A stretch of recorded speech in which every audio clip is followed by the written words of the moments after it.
പഴം കൊണ്ടും ബൂസ്റ്റ് കൊണ്ടും ഒരു അടിപൊളി ജ്യൂസ്. ജാറ് എടുത്തിട്ടുണ്ട്. അതിലേക്ക് അരമുറി പഴം ചെറുതായി അരിഞ്ഞത് ഇട്ട് കൊടുക്കുക.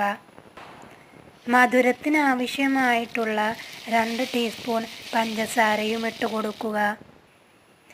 അതിലേക്ക് ഏലക്കായി, പട്ട, ഗ്രാമ്പൂ പൊടിച്ചതും ഇട്ട് കൊടുക്കുക. ഇതിലേക്ക് 2 ടീസ്പൂൺ പാൽപ്പൊടിയും ഇട്ട് കൊടുക്കുക.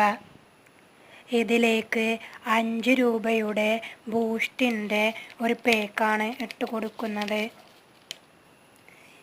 ഇനി ഇതിലേക്ക് 1 ഗ്ലാസ് വെള്ളം ഒഴിച്ചു കൊടുക്കുക. എന്നിട്ട് നല്ലതുപോലെ ഒന്ന് അരച്ച് എടുക്കുക.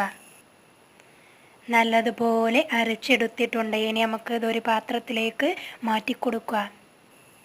അങ്ങനെ നമ്മൾ ഇതിലേക്ക് ഒഴിച്ചു കൊടുക്കുന്നുണ്ട്.